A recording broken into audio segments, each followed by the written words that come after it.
If you're speaking of the women's hurdles, I believe that the women's hurdles is probably the most competitive. 100 hurdles is the most competitive event in the sport right now, bar none. There's never been a time where I stepped on the track and I'm just like, okay, I could chill today. Yeah. Like they're gonna make you work every single time, and I love that. I mean, I love this era of like the women hurdles. I love being smack dab in the middle of it. I came into the Olympics running the world leading time. I think it was 12:25. So it's like I knew I had the time, but I've gotten so used to running fast times, but never like getting that gold, never getting that top spot. I wouldn't put any limitations on anybody.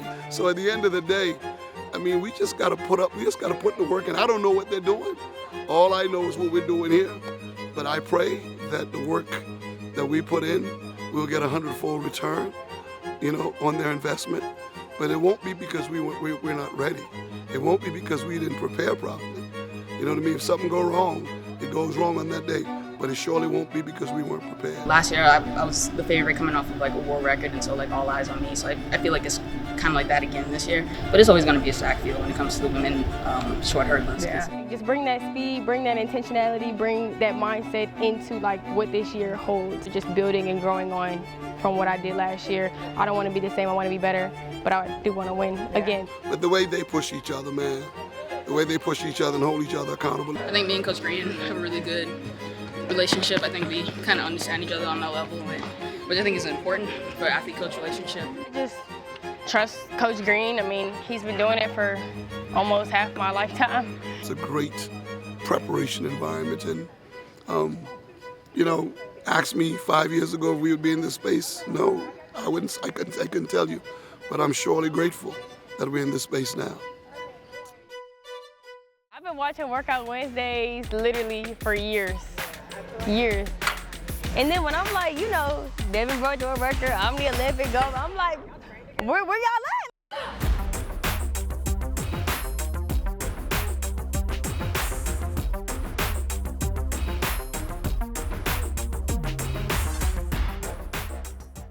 So today we're going to be focusing on hurdles, and every Monday is it's pretty much the same every Monday. It's very consistent when you're working with Coach Greene. We know what we're going to do pretty much every day throughout the week, unless it's like a meet week or whatever. So it's a meet week, but Mondays and Tuesdays are always the same. So we're going to drill first, then race model, and then do some bounce run 100 meters afterwards and call it a day.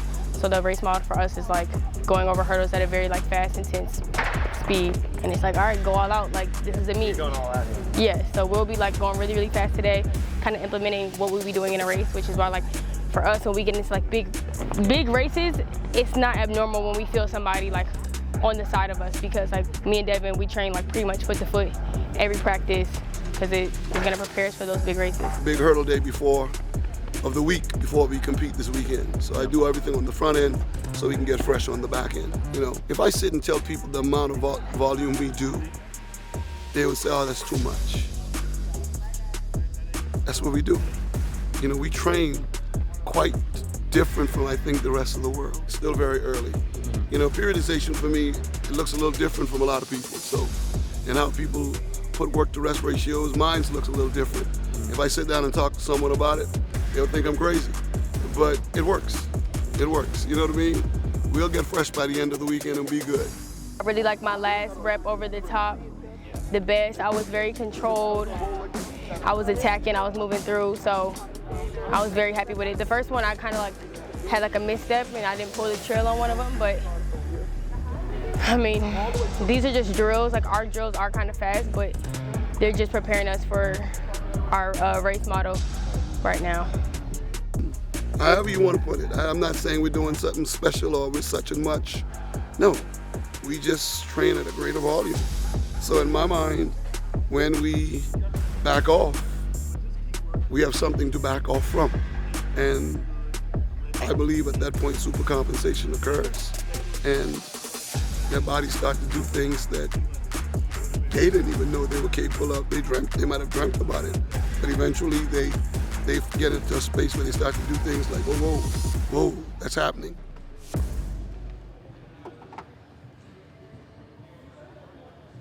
Wait. Oh, peanut butter with cornflakes. Julia, you're running up on the hurdle as if you're trying to steal cheese off a rat trap. You understand? You know what a rat trap looks like? You put a little bit of meat on it, and the rat touches it, and then this thing slap the head off. Run up on this thing, man. All right? I want to see the athlete.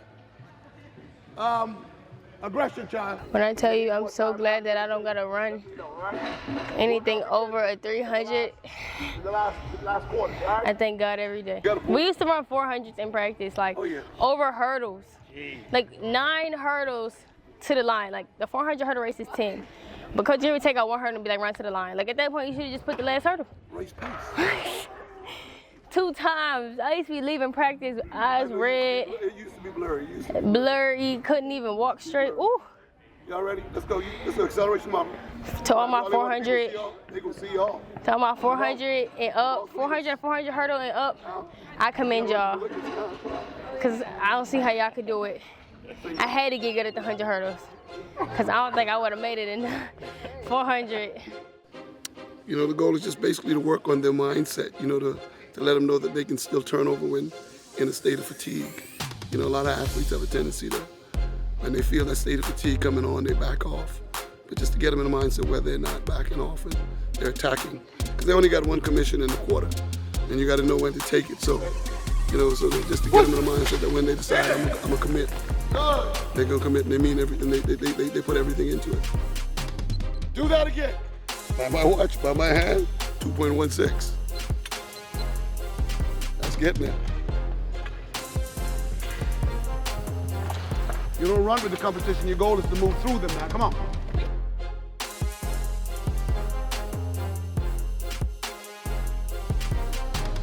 Push. Get there.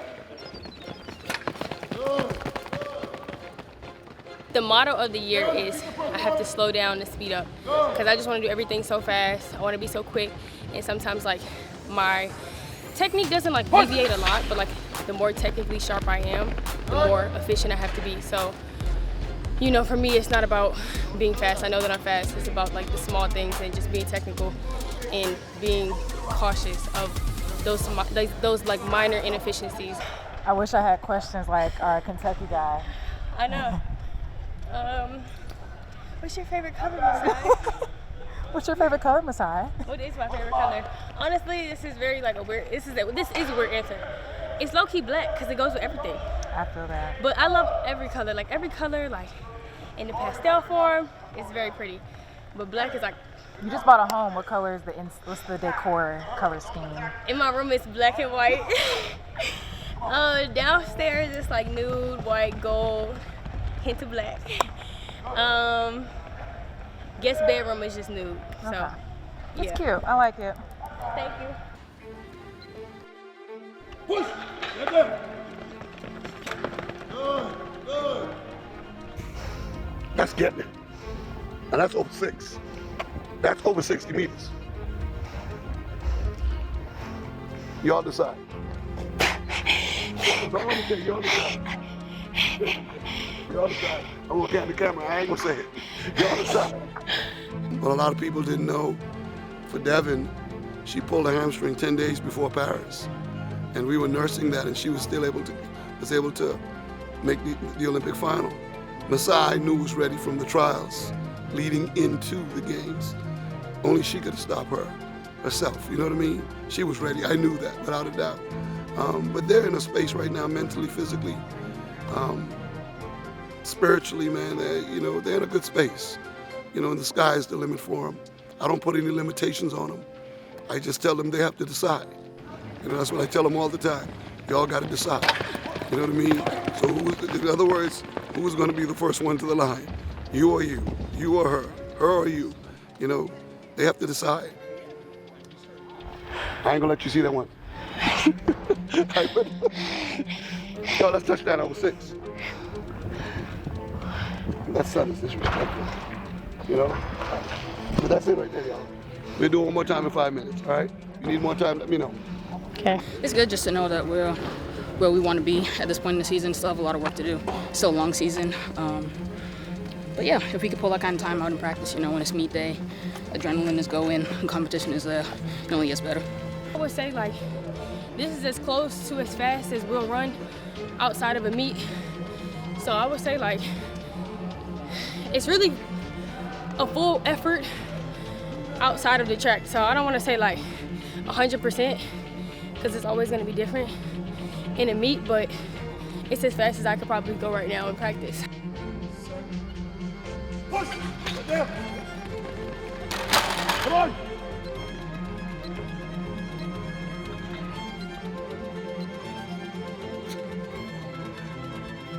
Well done. I think he just said we got 6 today. 6 bounce runs. Usually we do 10 bounce runs / 100-meter sprints, or sprints is crazy, 100-meter strides. But I think we have 6 today because it is a meet week. So he didn't back off, because sometimes when we get closer into like meets where we're tapering down, where we want to run really fast, we won't do 4 sets of that. We do like either 2 or 3. And we could have shut it down today after like 2 because we were running so good and so fast. But just because you're running good and fast and strong, you still gotta keep that volume up. You're killing me. Because you have a long ways to go down the road. Like for us, we're not ending our season until September, October. So why are we back off right now? Food for thought.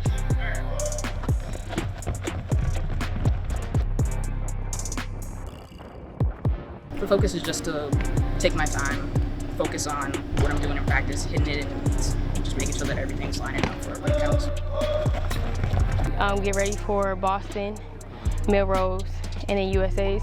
I'm not gonna do indoor worlds, I don't think as of now, just because it's very close to outdoors and the Grand Slam. So my focus is the World Championships outdoors, although I do wanna go indoor worlds, but I don't think it just makes sense right now for my schedule. I think it gives me a ton of confidence just because, I mean, we just are very consistent at what we do, and I think that's why, you know, we run a consistent fast times throughout the whole entire year. So, I mean, it's something that I haven't experienced like early in the season running fast, but it just gets me really excited to see what this weekend holds.